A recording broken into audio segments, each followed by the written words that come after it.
Nearly 250 years ago, delegates from the 13 American colonies gathered in Philadelphia to sign a revolutionary document, declaring that they were no longer subjects, but free to choose their own destiny. That document would come to be known as the Declaration of Independence, and those men, the Founding Fathers.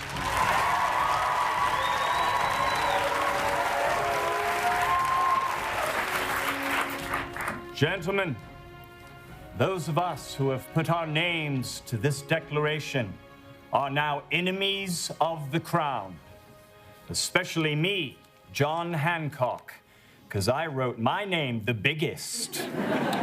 Yeah, we saw that. But what you say is true. We must indeed all hang together, or most assuredly, we shall all hang separately. What say you, Alexander Hamilton?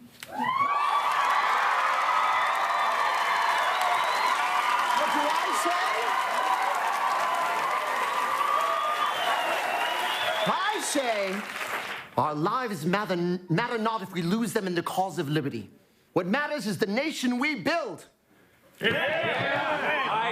Because in America, all men are created equal. America, not England. We do win the sequel. And we will have leaders, but know one thing. In America, we will never have a king. Never say never. Kidding, of course, though in many ways I'm not. I'm in my king era. But just like the Founding Fathers, I am creating a new country as well. And just like them, we're doing it very whitely. DEI is over, it's dead. Workplaces must go back to looking like the TV show The Office. Mostly white people, but with one funny black guy who's having a really bad time. We need to bring back Stanley culture, right? In terms of crossword and with regard to pretzel day. Look at Lynn. He got tricked into coming here and now he's frozen on stage. Oh, he's furious. But I'm back in the White House just in time. Everything is back to how it was.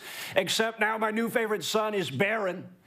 And he is smacking his head on every door frame. Oh, it's bad. It's like when Gandalf goes to Bilbo's house.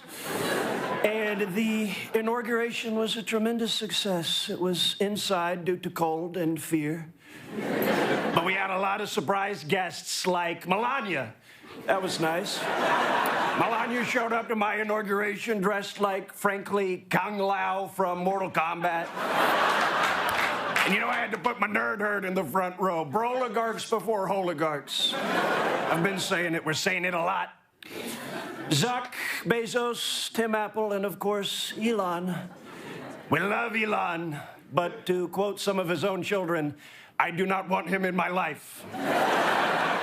They say he did the Nazi salute. Not true, okay? He simply was creating a new greeting, a cross between hi and hello. We're calling it a Heil. Lynn, what do you think? Did he do it? I think he did it a little bit. But it's been a great first week. I've done more in the past 4 years than Sleepy Joe and Kalala did in the past 4 years, all thanks to my beautiful executive orders. From now on, there will be 2 genders, one to work and one to cook. And we're done with LGBT. No more drag, no more guys in wigs, no more whatever these guys were wearing. What a weird way to dress, right? A little zesty.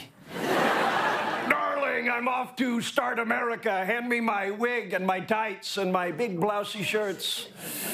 So we're going to go back to common sense in regards to gender. And the women will wear the makeup. No more makeup on men unless you need it to be president. Also, we are pulling out of Paris Climate Agreement. We're pulling out of World Health Organization using something I call the pull-out method. Something, frankly, I wish I did a lot more in the 1980s. Eric! But as much as I've already accomplished, there's still so much to be done. I know I said I would end the war in Ukraine in 24 hours. I didn't say which 24 hours. Also, have to ensure that all of my cabinet positions are filled. We're filling my cabinet with some of the best people. They're all very good, except for most of them. Oh, man, what is SNL gonna do? Who's gonna play Hegseth? I mean, look at these guys back here. None of them got the build. Nobody has the jaw. Got plenty of Zuckerberg options, though. That's gonna be a fight. Oh, how great is Pete Hegseth? He said he was going to stop drinking if he got the job, and that's all I needed to hear. I'll never drink again, the famous promise people make right into the toilet. Good luck with that. Oh, look at Lynn. Look how bad he wants to do a rap. He wrote a whole rap, and he doesn't get to do it. Oh, the audience would have eaten that right up. But we're not going to hear it. He's in sniffing distance of an EGOT, and he's got to stand there till I'm done. Lindy. Laura Linney. Lin-Manuel Miranda Cosgrove. There he is. He's such a Miranda. Well, in conclusion, it's been a great week. I basically hit all my campaign promises except for the one people cared about, price of eggs. All-time high. Who would have thought it'd be easier to get a ceasefire in Gaza than bring down the price of eggs? Might have to take the L on that one. You know, we're looking into some fabulous alternative egg options, such as Seagull or perhaps Cadbury. Well, Lynn, you've been a great sport. Frankly, a really good friend. I want to thank him for his generous, anonymous $1 million donation to my campaign. I know that was you, Lynn. No, it was not. Your word against mine. And live from New York, it's